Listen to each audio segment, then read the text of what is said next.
Commerce की पाठशाला में आई होप कि आप लोग काफ़ी अच्छे होंगे और आप अपने एग्जामिनेशन की स्टडी आप बहुत अच्छे तरीके से कर रहे होंगे। मैंने आपको प्रीवियसली भी बताया था कि आप हमारे प्लेलिस्ट पे विज़िट कीजिए। MCO 1 से लेकर के MCO 7 तक की सारी इंपॉर्टेंट टॉपिक्स की वीडियोस जो हैं हमारे प्लेलिस्ट में हैं। आप वहाँ पे जाइए, उन सारे वीडियोस को वॉच कीजिए। डेफिनेटली आपके मार्क्स जो हैं वो एग्जामिनेशन में बहुत अच्छे आएंगे।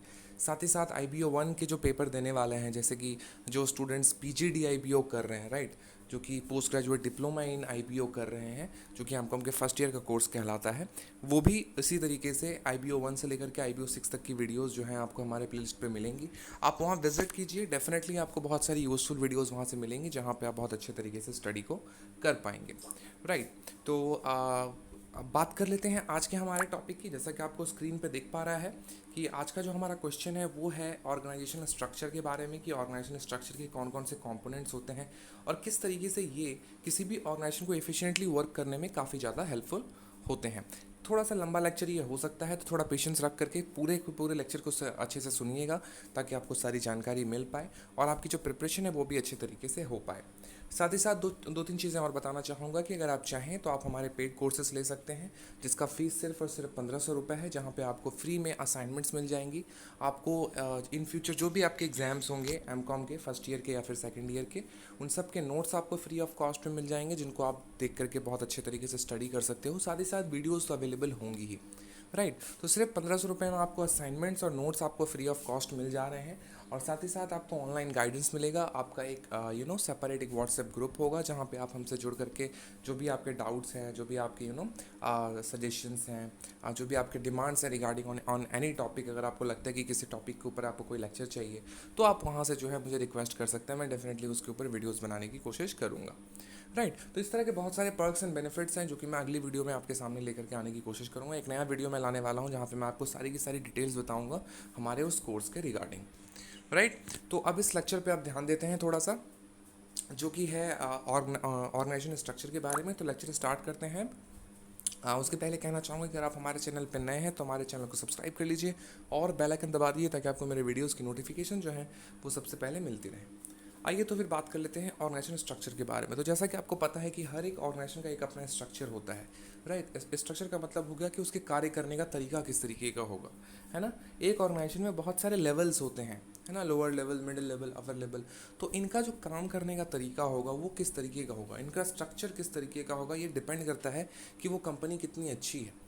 एक्चुअली उल्टा हो गया, ये इन्वर्सली प्रोपोर्शनल आप बोल सकते हो इसको, कि एक कंपनी उतनी ही अच्छी होती है जितना उसका ऑर्गेनाइजेशन स्ट्रक्चर अच्छा होता है। अगर आपका ऑर्गेनाइजेशन स्ट्रक्चर अच्छा है तो आपकी कंपनी बहुत अच्छे से काम करेगी और एक तरह से वो बूम करती रहेगी हर एक सिचुएशन में। राइट, तो आइए बात कर लेते हैं हमारे नोट्स में क्या है। So organisational structure influence the division of task, grouping of activities, coordinating the activities and overall accomplishment of the task. Right, तो ऑर्गेनाइजेशन स्ट्रक्चर जो होता है वो इन्फ्लुएंस करता है हमारे डिवीजन ऑफ टास्क को। आपका जो काम है, आपने किस तरीके से अपने लोगों के बीच में, अपने एम्प्लॉयज़ के बीच में अपने काम को बांट करके रखा हुआ, अपने एक्टिविटीज़ को अपने ग्रुप में बांटा हुआ है। ये सारी चीज़ें जो है ऑर्गेनाइजेशन स्ट्रक्चर एक तरीके से इन सारी चीज़ों को इन्फ्लुएंस करता है। और ये सारी चीज़ें को इस तरीके से इन्फ्लुएंस करता है कि अगर आपका ऑर्गेनाइजेशन स्ट्रक्चर बहुत ही बेहतरीन है तो आपका जो बिजनेस है वो बहुत ही तेज़ी से ग्रो करेगा, और अगर नहीं है तो फिर आपको दिक्कत होगी। Since organization structure relates to the relatively stable relationship between the process and the process of the organization, all influencing factors must be analyzed for designing the organization structure, है ना। तो यहाँ पे जो बात की जा रही है वो डिफरेंट फैक्टर्स की बात की जा रही है, जो कि जिनको एनालाइज करने की बात की जा रही है, अगर आपको अपने ऑर्गेनाइजेशन स्ट्रक्चर को बेहतर तरीके से बनाना है तो। हम बात कर लेते हैं रॉबिन्स के बारे में, जिन्होंने कहा था कि organisation structure stipulates how task are to be allocated. Organisation structure हमें ये बताता है कि किस तरीके से हमें अपने काम को लोगों को बांटना है ना। जैसे कि कोई एक काम है, आप उसको किस तरीके से अपने एम्प्लॉयज़ को बांटोगे, है ना। अब सपोज़ किसी एम्प्लॉय को किसी चीज़ में इंटरेस्ट है और आपने उसको कि कोई और ऐसा एक टॉपिक उसको करने को दे दिया जिस चीज़ में उसको इंटरेस्ट नहीं है, तो फिर उसको काम करने में दिक्कत होगी, वो 100% अपना दे नहीं पाएगा। तो जो डिवीजन ऑफ वर्क है वो आपका उनकी स्किल, उनकी एबिलिटी, उनकी डिज़ायर के अकॉर्डिंग अगर आप करोगे तो वो ज़्यादा बेहतर होगा। राइट, तो वही बात यहाँ पे बोली जा रही है। To be allocated, who reports to whom and formal, कौन किसको रिपोर्ट करेगा। जैसे आपका जब काम खत्म हो गया तो आप किसको रिपोर्ट करोगे, आपको कुछ प्रॉब्लम हुआ तो आप किसको रिपोर्ट करोगे कि मुझे ये प्रॉब्लम हो रहा है, ये सारी चीज़ें। And the formal coordinating mechanism and interaction pattern that will be followed, है ना। और जो फॉर्मल कोऑर्डिनेटिंग मैकेनिज्म होगा, एक दूसरे से बात करने का जो तरीका होगा, किस तरीके से आप अपने बात को ऊपर तक ले करके जाओगे, उन सारी चीज़ों के बारे में जो है रॉबिन्स ने कहा था कि ऑर्गेनाइजेशन स्ट्रक्चर का मतलब यही होता है, ये सारी चीज़ें होती हैं, इसी को कहते हैं ऑर्गेनाइजेशन स्ट्रक्चर। जॉन इवानसेविच, पता नहीं इसको कैसे प्रोनाउंस करेंगे, आप मुझे प्रोनाउंस करके बताना, व्हाट्सएप ग्रुप में मैसेज कर देना, ठीक है। And Michael Mattison have also express the same view and advocate the manager are required to take the following 4 decisions for designing organisation structure. तो इन लोगों ने, ये जो 2 नाम मैंने भी आपको बताए हैं, जॉन इवानसेविच एंड माइकल मैटिसन, उन्होंने भी इन सारी बातों को दोहराया, एक तरीके से उन सारी चीज़ों को एडवोकेट किया कि हाँ, अगर आपको ऑर्गेनाइजेशन स्ट्रक्चर को बेहतर बनाना है तो जो 4 जो फैक्टर्स होते हैं, जो डिसीजन है, उनको आपको अच्छे तरीके से लेना बहुत इंपॉर्टेंट है। तो ये जो 4 फैक्टर्स हैं, उन्हीं के बारे में हम एक एक करके अभी बात करने वाले हैं, राइट। सबसे पहला है division of overall task into smaller jobs. आपको जो अपने काम है उसको आपको मतलब डिवीजन ऑफ टास्क करना, अपने काम को छोटे छोटे भागों में बांट लेना है और फिर उसको डिवाइड करके अपने एम्प्लॉयज़ को दे देना है। Distribution of authority among the jobs, है ना। जो भी काम करेगा उसके पास कुछ कुछ अथॉरिटी भी होनी चाहिए, है ना। अगर आप किसी को कुछ काम करने के लिए दे रहे हो तो उसके पास अथॉरिटी होनी चाहिए, उसके पास पावर होना चाहिए कि वो उस काम को कर सके, है ना। Basis by which the individual jobs are to be group together, और किस बेसिस पे और किस किस चीज़ के ऊपर, किस किस बेसिस के ऊपर, मुझे इसका कोई सही वर्ड नहीं मिल रहा है हिंदी में। सो किस बेसिस के ऊपर आप जो है ग्रुप्स फॉर्म करोगे ताकि वो ग्रुप आपस में मिल करके उस काम को अच्छे तरीके से कर पाएँ, ये बहुत इंपॉर्टेंट है। और चौथा है the appropriate size of group reporting to each superior, है ना। तो जो ग्रुप का साइज होगा वो कैसा होगा, वो कितना होगा, है ना। ये 4 टॉपिक्स है जिसके बारे में हम अभी बात करने वाले हैं। सबसे पहले अब हम बात कर लेते हैं डिवीजन ऑफ लेबर के बारे में।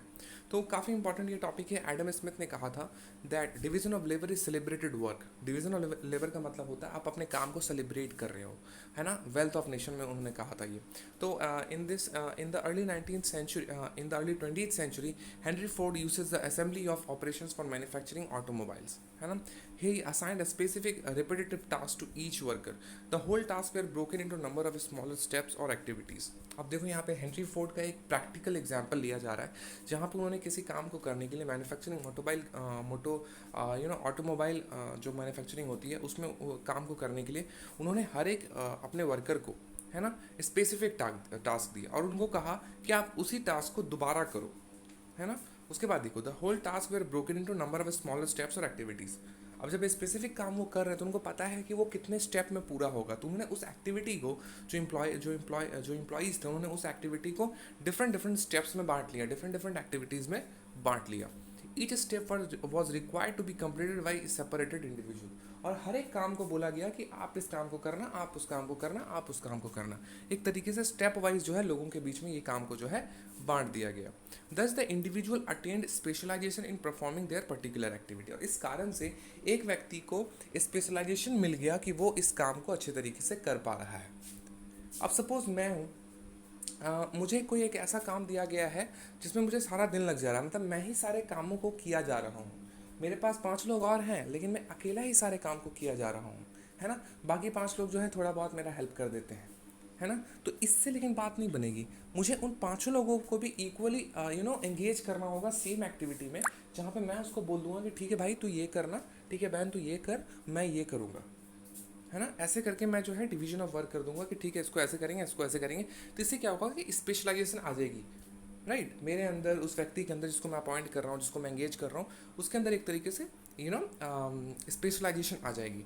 The manufacturing sector has been using the work specialisation extensively all around the world, और अभी ये सिनेरियो है कि तकरीबन जितनी भी मेजर कंपनीज हैं ऑल अराउंड द वर्ल्ड, वो क्या कर रही हैं, इस टेक्निक का इस्तेमाल कर रही हैं, इसी तरीके से वो काम को करने की कोशिश को कर रहे हैं, है ना। क्योंकि एक व्यक्ति सारे काम को करेगा तो दिक्कत होगी। हर एक व्यक्ति अगर अपना अपना स्पेशल काम को समझ ले और उसको अगर अपॉइंट आप सही टाइम पे कर दो, तो क्या होगा कि आपके काम को करने की जो फ्रीक्वेंसी है वो बहुत ही तेज़ हो जाएगी, बहुत ही तेज़ी से आपके काम को होने लगेंगे। The division of labour which result in work specialisation provide following benefits to the organisation. अब यहाँ पे कुछ कुछ फ़ायदों की बात की जा रही है कि जब आप डिवीजन ऑफ लेबर करते हो तो आपको कौन कौन से फ़ायदे होते हैं। आइए देख लेते हैं। सबसे पहला जो फ़ायदा है, the performance of specialise job enhances the work efficiency. जैसा कि मैं कह रहा था कि अगर आपका स्पेशलाइजेशन होगा तो आपकी इफिशियंसी बढ़ जाएगी, क्योंकि आप एक काम में माहिर हो और आपको बार बार वही काम करने को दिया जा रहा है तो आप फटाफट करके दे दोगे ना। अब आप इस किसी काम में माहिर हो, मैंने आपको कुछ और करने को दे दिया तो आपको दिक्कत होगी। तो जो जिस काम को अच्छे तरीके से जानता है उसको उसी काम को देना चाहिए, है ना। तो यहाँ पे क्या होती है, यहाँ पे वर्क एफिशिएंसी बढ़ जाती है। Hence the employees skill can be used in the most efficient way.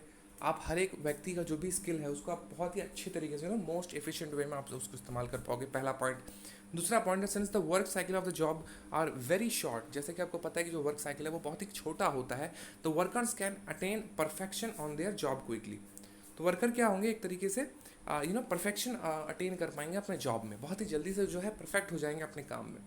It enhances productivity in the organisation. तीसरा पॉइंट, ये प्रोडक्टिविटी को बढ़ा देता है। तो workers can be train easily to perform the repetitive work, right. किसी भी worker को बहुत ही अच्छे तरीके से ट्रेन किया जा सकता है किसी काम को करने के लिए, क्योंकि आप उसी काम को उसको बार बार करवा रहे हो, तो जितना वो रिपीट करेगा किसी एक काम को, उसको वो चीज़ें बहुत ही अच्छी तरीके से आती जाएंगी। The training cost are reduced. आपका जो ट्रेनिंग कॉस्ट है वो बहुत ही खर्चा कम हो गया उसका।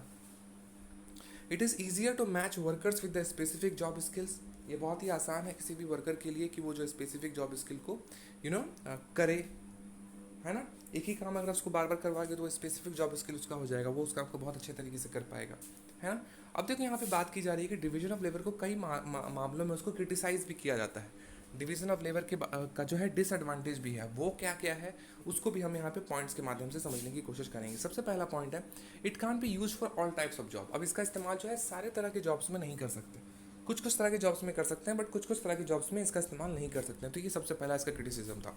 दूसरा पॉइंट था, it may lead to monotony और बोर्डम। इसके कारण जो है मोनोटोनी और बोर्डम हो सकता है। सही बात है, अगर मैं किसी काम को कर रहा हूँ और पिछले 10-25 साल से मैं एक ही काम को लगातार किए जा रहा हूँ, तो मैं कुछ नया नहीं कर रहा, कुछ अलग नहीं कर रहा अपनी लाइफ में। इससे क्या होगा कि मेरे अंदर एक मैं बोर होने लगूंगा उस काम से, है ना। तो ये भी एक दिक्कत है। इसके कारण से जो है मेरे अंदर मोनोटोनी और बोर्डम की भावना जो है पैदा होगी, जिसके कारण से मैं अपने काम को इफेक्टिवली एफिशिएंटली नहीं कर पाऊंगा, राइट। तीसरा पॉइंट है, it focuses on physical performance of the job and under estimate the behavioural aspect of the workers. ये जो दूसरा पॉइंट है, तीसरा पॉइंट, दोनों एक दूसरे से रिलेटेड है ना। इसमें जो हमारा डिवीजन ऑफ वर्क है, यहाँ पे सिर्फ फिजिकल परफॉर्मेंस ऑफ जॉब के बारे में बात की जाती है कि फिजिकली आप कितना अच्छा काम कर रहे हो, लेकिन साथ ही साथ इस बारे में बात नहीं की जाती कि इस काम को लगातार एक ही काम को बार बार करने के कारण जो बिहेवियरल इम्पैक्ट पड़ता है वर्कर्स के ऊपर, उसको हम इग्नोर करते हैं डिवीजन ऑफ वर्क में, है ना। तो इसको भी ध्यान देना बहुत इंपॉर्टेंट है। तो डिवीजन ऑफ वर्क आपका पढ़ना हो गया। आई होप कि आपको ये अच्छा लगा होगा। आगे चलते हैं डेलीगेशन ऑफ अथॉरिटी के ऊपर, जो कि हमारा अगला टॉपिक है। ये एक लाइन है, इसको पढ़ लेना इस पैराग्राफ को। The positive feature of division of labour overshadow the negative features, है ना। इसको थोड़ा सा पढ़ लेना, एक ही बात है, थोड़ा सा डिटेल में थोड़ा सा और बताया गया है। खैर, डेलीगेशन ऑफ अथॉरिटी के बारे में बात कर लेते हैं। डेलीगेशन ऑफ अथॉरिटी का मतलब क्या होता है कि आप अपने अथॉरिटी को किस तरीके से डिज़ाइन कर रहे हो कि किसका क्या काम होगा, कौन किसको रिपोर्ट करेगा, और उसका जो है निदान जो है, जो प्रॉब्लम की जो सॉल्विंग होगी वो किस तरीके से होगी, राइट। तो बात कर लेते हैं। Delegation is the process that a manager follows in dividing the work assign to him so that it performs a part which because of his position he can perform effectively.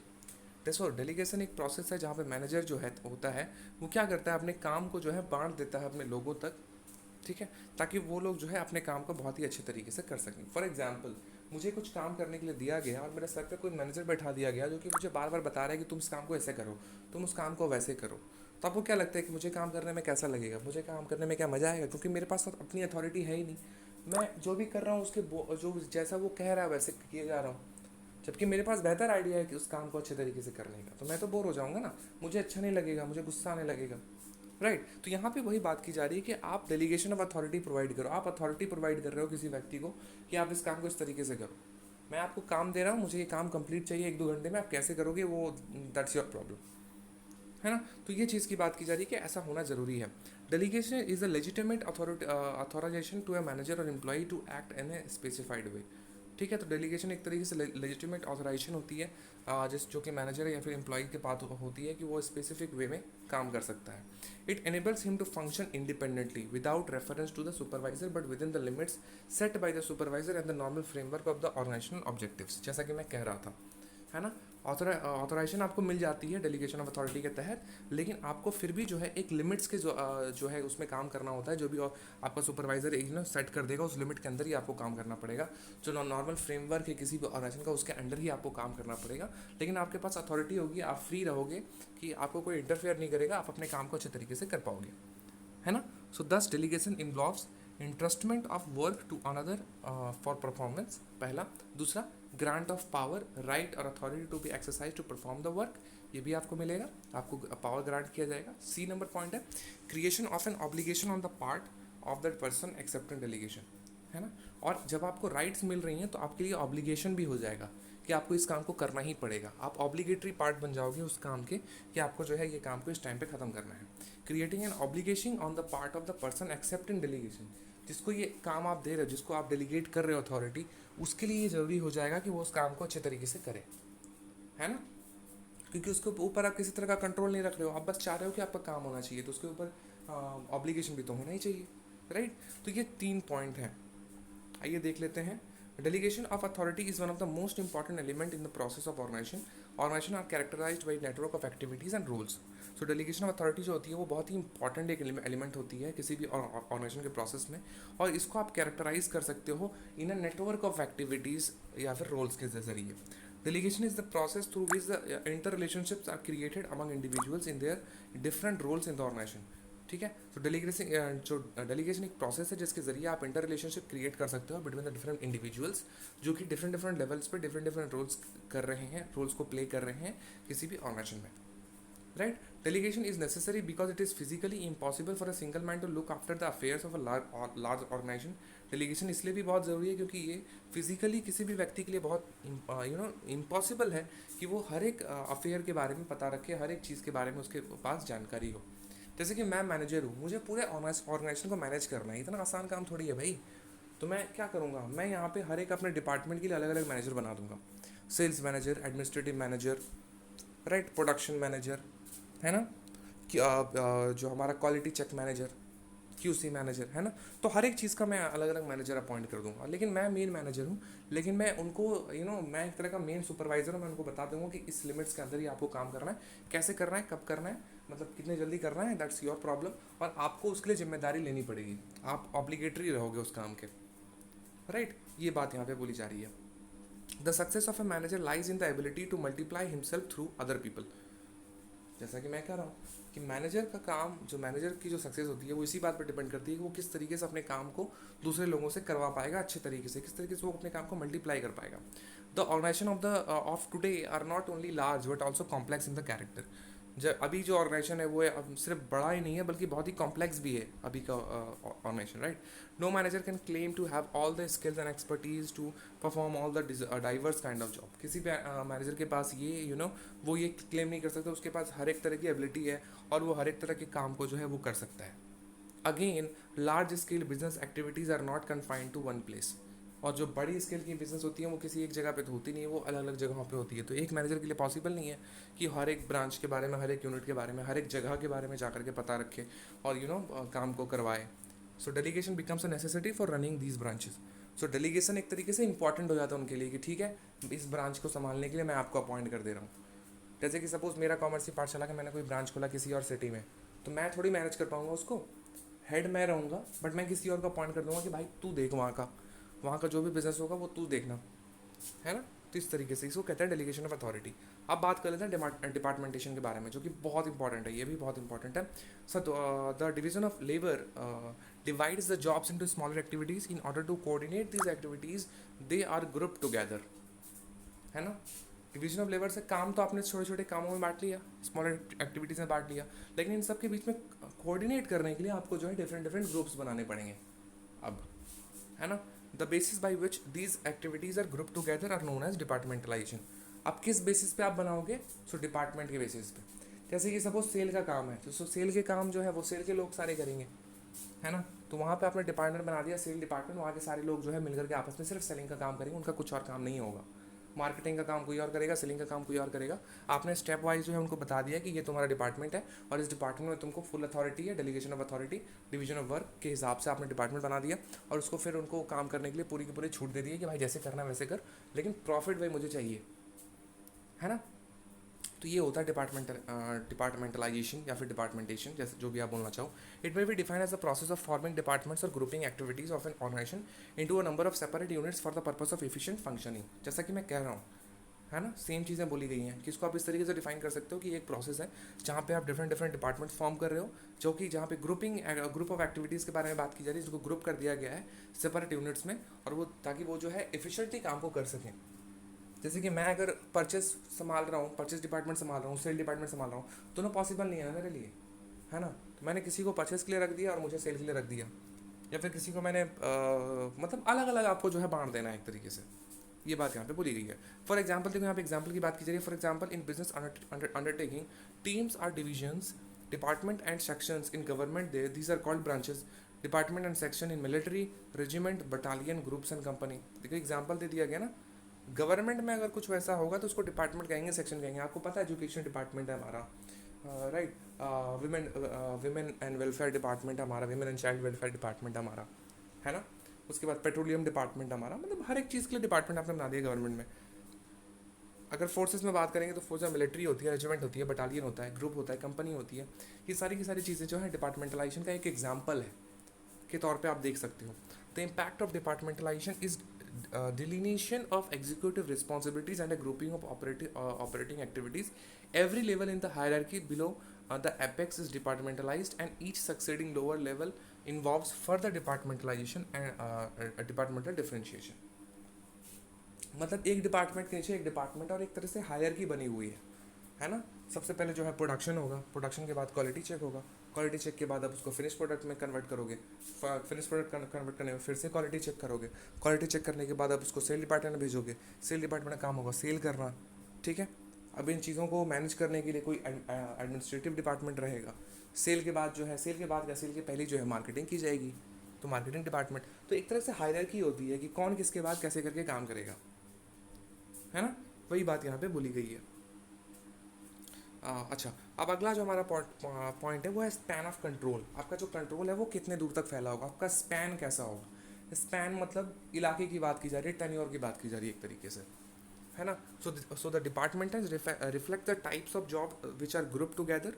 Departmentalisation ये बताता है कि किस तरीके से आपने अपने job को अलग अलग किया है, मतलब ग्रुप में बनाया है। Different persons are involve in performing these jobs, they are required to be supervise closely, उनको सुपरवाइज करने की जरूरत होती है। Span of control refers to the number of individuals and manager can effectively supervise. Span of control का मतलब होता है कि यहाँ पे बहुत सारे लोग होते हैं, नंबर ऑफ इंडिविजुअल्स होते हैं जिसको मैनेजर इफेक्टिवली सुपरवाइज कर रहा है। Thus it is expected that span of control that is the number of subordinate directly reporting to a superior should be limited so as to make supervision and control more effective. अब देखो जो बात मैं कह रहा हूँ, अब एक मैनेजर के बाद जैसे कि मैं कह रहा था कि बहुत सारे डिपार्टमेंट हो गए, हर डिपार्टमेंट का एक हेड हो गया, और वो सारे के सारे लोग जो है मेन मैनेजर को रिपोर्ट करेंगे। तो वही बात बोली जा रही है, मेरे लिए हर एक डिपार्टमेंट को मैनेज कर पाना पॉसिबल नहीं है, लेकिन मैं हर एक डिपार्टमेंट के हेड को मैनेज कर सकता हूँ। जैसा कि मैंने देखा कि इस महीने का मेरा जो प्रोडक्शन है वो तकरीबन $100 मिलियन का होना चाहिए था, मतलब उतने का सामान होना चाहिए था, या फिर 100 मिलियन यूनिट्स होने चाहिए थे किसी भी प्रोडक्ट का, लेकिन उतने हुए नहीं भाई, 80 मिलियन यूनिट हुए। ऐसा क्यों हुआ भाई? मैंने प्रोडक्शन मैनेजर को बुलाया कि भाई ऐसा क्यों हुआ, इसकी जवाबदेही तेरी तेरी है, चल तू बता क्यों हुआ ऐसा, है ना। तो ये क्या कर रहा हूँ मैं उस मैनेजर को कंट्रोल कर रहा हूँ, मैं उस डिपार्टमेंट को कंट्रोल कर रहा हूँ by asking the questions to the person responsible for that thing, है ना। उस चीज़ के लिए रिस्पॉन्सिबल कौन है? वो पर्टिकुलर आदमी है जिसको मैंने अपॉइंट करा हुआ कि भाई ये डिपार्टमेंट तू संभालेगा, राइट। तो ये बात यहाँ पे बोली जा रही है कि स्पैन ऑफ कंट्रोल जो है आप हर एक चीज़ पे तो कर नहीं सकते, तो आप नंबर ऑफ इंडिविजुअल्स पे कर सकते हो जो कि किसी चीज़ के लिए ऑब्लिगेटरी है या फिर उसको जो है कर रहा है, राइट। तो ये उस तरह से आप कंट्रोल बहुत ही इफेक्टिवली कर पाओगे। This is because executives have limited time and ability. अब इसका कारण क्या है? स्पैन ऑफ कंट्रोल करने का कारण यही है कि जो भी एग्जीक्यूटिव्स होते हैं, जैसे मैनेजर ही क्यों ना हो, उसके पास टाइम भी बहुत लिमिटेड होता है और उसकी एबिलिटी भी बहुत कम होती है कि वो हर एक जगह पे जा करके पर्टिकुलरली चेक कर पाए। वो जो भी रिपोर्ट्स उसके पास आती हैं उसके बेसिस पे वो जो है डिसीजन लेता है, स्पैन ऑफ कंट्रोल को एक्सरसाइज करता है और अपने जो भी सबऑर्डिनेट्स हैं उनको उनसे बातचीत करता है कि भाई ऐसा क्यों हो रहा है, ऐसा नहीं होना चाहिए, ऐसे करो, right. It is sometimes suggested that the span of control should be neither too wide nor too narrow. अब ये तो आपको डिसाइड करना है कि आपके लिए वाइड हो रहा है ना नैरो हो रहा है। बहुत सारे लोग होते हैं जो कि बहुत सारे ज़्यादा एरिया को वो कवर कर पाते हैं, बहुत सारे लोग होते हैं जो कि छोटे एरिया में भी परेशान हो जाते हैं। तो ये आपको डिसाइड करना है कि आपका जो है कैसा होगा। लेकिन ये बात बोली जाती है कि जो स्पैन ऑफ कंट्रोल है वो ना ही बहुत ज़्यादा बड़ा होना चाहिए और ना ही बहुत ज़्यादा छोटा होना चाहिए, मतलब एवरेज होना चाहिए। अब एवरेज आपके लिए क्या है ये तो भाई आप डिसाइड करोगे, है ना। In other words the number of subordinate should not be too large और टू स्मॉल, जैसा कि मैं कह रहा हूँ। The number of subordinate can not be easily determined because the nature of jobs and capacity of the individuals vary from one organisation to another. ठीक है, हर एक ऑर्गेनाइजेशन का साइज अलग अलग होता है। तो आपका जो नंबर ऑफ इंडिविजुअल जो आपके लिए रिस्पॉन्सिबल होगा, जो आपको एक तरीके से रिपोर्ट करेगा, वो डिसाइड करना आपके लिए थोड़ा सा डिफिकल्ट है। क्योंकि डिफिकल्ट नहीं है, मतलब ये आपके लिए थोड़ा सा चैलेंजिंग है, क्योंकि आपको जो है ये डिसाइड करना है कि कितने लोगों को ऊपर जो है आपको कंट्रोल रखना है। अगर आपका ऑर्गेनाइजेशन बड़ा है तो भाई आप ज़्यादा लोगों के ऊपर कंट्रोल नहीं कर सकते। आप उसको अथॉरिटी दो देंगे, वो अपने नीचे वालों के ऊपर कंट्रोल रखेगा, आप उसके ऊपर रखो, है ना। और अगर छोटा है तो फिर तो कोई दिक्कत ही नहीं है, आप तो तब उसको संभाल ही लोगे, है ना। तो ये बात यहाँ पे बोली जा रही है। Wide Spain result in the fewer levels of supervision and facilities communication, है ना। फैसिलिटेट कम्युनिकेशन, एक वाइड अगर स्पैन है आपका, जिसके कारण से जो आपका लेवल ऑफ सुपरविजन होगा वो छोटा हो जाएगा और वहाँ पे आप कम्युनिकेशन को बहुत अच्छे तरीके से फैसिलिटेट कर पाओगे। It permits only general supervision due to the limited availability of time. और यहाँ पे सिर्फ जनरल सुपरविजन की बात की जाती है, क्योंकि यहाँ पे टाइम बहुत ही लिमिटेड होता है। ज़्यादा एरिया है तो टाइम तो ज़्यादा दे नहीं पाओगे, तो आप यहाँ पे जो सुपरविजन होगा वो बहुत ही कम होगा, लेकिन काम अच्छे तरीके से होगा, क्योंकि यहाँ पे लोग बहुत ज़्यादा अपॉइंटेड होंगे जो कि उस काम को करेंगे। Narrow span on the other hand requires multiple level of supervision. अगर आपका स्पैन छोटा है तो यहाँ पे मल्टीपल लेवल ऑफ सुपरविजन आपको करना होगा, मतलब आपको हर एक लेवल पे जाकर के सुपरवाइज करना होगा अपने लोगों को कि आपको ऐसे काम करना है, क्योंकि आपके पास टाइम ज़्यादा है और कहीं तो आपको अपना टाइम यूज़ करना है ना। तो बताओ कि भाई ऐसे नहीं करो वैसे करो।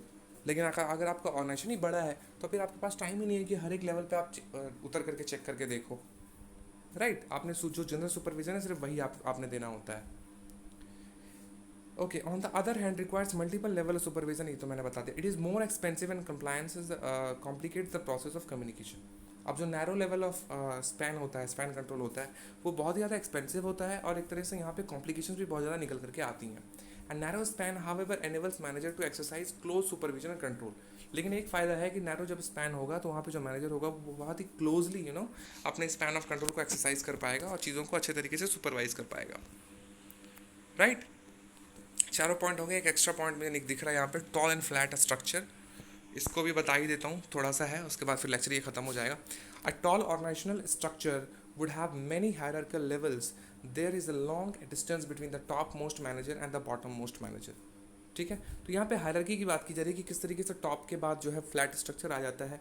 मतलब एक टॉप लेवल मैनेजमेंट होता है, एक मिडिल लेवल मैनेजमेंट होता है, एक लोअर लेवल मैनेजमेंट होता है, और फिर उसके नीचे जो एम्प्लॉइज आते हैं डिफरेंट डिफरेंट, है ना। तो एक हायरार्की होती है इन सारी चीज़ों के बीच में, तो उसी बारे में यहाँ पे बात बोली जा रही है कि किस तरीके से जो है एक लॉन्ग डिस्टेंस है, एक लॉन्ग डिस्टेंस का गैप है between the top most manager and the bottom most manager. There are large number of job titles and the career path to the employee. Okay, fewer number of the subordinates a particular manager is required to guide, the organizational structure would be taller, है ना। जब कम लोगों को जब कम subordinates को आपको manage करना होगा किसी मैनेजर को, तो वहाँ पे जो है जो स्ट्रक्चर है वो टॉलर होगा, जो स्ट्रक्चर है वो ज़्यादा लंबा हो जाएगा, क्योंकि यहाँ पे सपोज कम लोग हैं, 3 ही लोग हैं top level upper level management, तो यहाँ पे ऑर्गेनाइजेशन तो भी हमारी बड़ी है ना, तो यहाँ पे आपको बहुत ही लंबा चौड़ा एरिया जो है आपको कवर करना पड़ेगा, राइट। और यहाँ पे देखो फ्लैट स्ट्रक्चर में क्या होता है, contrarily a flat structure would have wide span of management. Flat structure में क्या होता है, जो स्पैन ऑफ मैनेजमेंट होता है वो बहुत ही वाइड होता है, बहुत ही बड़ा होता है, right. The number of hierarchy would be less. अब यहाँ पे हायरार्की कम होगी क्योंकि यहाँ पे फ्लैट स्ट्रक्चर है, ठीक है। Top level, middle level, lower level.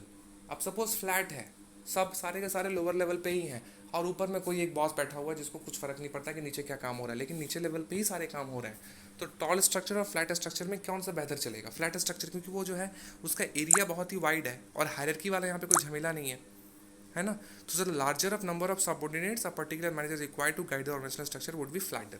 तो आपको जब बहुत ज़्यादा लोगों की जरूरत पड़ेगी मैनेज करने की नीचे में, जो कि लो लेवल मैनेजमेंट में होता है, तो यहाँ पे जो आपका जो स्ट्रक्चर है वो फ्लैट हो जाएगा, है ना। Choosing an appropriate span of management is important for 2 reasons. अब आपको कौन सा चूज़ करना है, टॉल वाला या फिर फ्लैट वाला, ये कैसे आप करोगे, क्या रीज़न होंगे? First, it affects efficiency. आपको ये चेक करना है कि कौन सा ज़्यादा एफिशिएंट है। Too wide a span may mean the managers are overextended and subordinates are receiving too little guidance or control. अगर आपका स्पैन बहुत ही ज़्यादा वाइड हो जाएगा, जो कि फ्लैटर में होता है, तो उस केस में मैनेजर को जो है बहुत ही ज़्यादा काम करना होगा, उसको अपने एरिया को बहुत ज़्यादा बढ़ाना होगा, उसको कंट्रोल और गाइडेंस का जो काम है वो बहुत ही ज़्यादा करना होगा, लेकिन वो हर चीज़ में ज़्यादा ध्यान भी नहीं दे पाएगा क्योंकि उसका एरिया बहुत बड़ा हो जाएगा, थोड़ा थोड़ा ही वो कर पाएगा. Right. When this happens, managers may pressurize to ignore the condoned serious errors. अब जब ये काम होता है तो इस कारण से बहुत सारे मैनेजर जो होते हैं कुछ कुछ चीज़ों को स्किप कर जाते हैं, कुछ कुछ चीज़ें छूट जाती हैं. अब ऐसा होगा तो डेफिनेटली वो छूटेंगी, और कुछ सीरियस एरर अगर हो गए तो आपके ऑर्गेनाइजेशन का loss. In contrast, too narrow a span में mean the managers are underutilised. और अगर आपका स्पैन बहुत ही छोटा है, इसका मतलब जो आपके मैनेजर्स हैं वो अंडर यूटिलाइज है, आप उसका यूटिलाइजेशन अच्छे तरीके से नहीं कर पा रहे हो. तो दोनों में प्रॉब्लम है. आपका जो स्पैन है, जो आपका स्ट्रक्चर है, वो ना ही बहुत ज़्यादा बड़ा और वाइड होना चाहिए, ना ही बहुत ज़्यादा छोटा होना चाहिए, जैसा कि मैं पहले कह रहा था. उसी के ऊपर आपका tall and flat structure depend करता है. Thus, the extent of division of work, the nature of delegation of authority, the process of departmentation, and the requirement of effective supervision, that is span of control, influence the designing of organization structure. तो ये हमारा आज का पूरा lecture था, जहाँ पे मैंने आपको ऑर्गेनाइजेशनल स्ट्रक्चर के जो भी डिफरेंट जो मेजर फैक्टर्स हैं, है ना, उसके बारे में मैंने आपको बताया है, और किस तरीके से ये फैक्टर किसी भी ऑर्गेनाइजेशन को एफिशिएंटली काम करने में हेल्प करते हैं वो भी मैंने आपको बताया है. अगर आपको ये वीडियो पसंद आया तो प्लीज़ लाइक, कमेंट और शेयर करो, ज़्यादा से ज़्यादा इसको लोगों तक पहुँचाओ, ताकि वो भी अच्छे तरीके से इसको स्टडी करके एग्जामिनेशन में अच्छे मार्क्स ला पाएँ. और मिलते हैं अगले वीडियो में. अपना ख्याल रखो. बाय.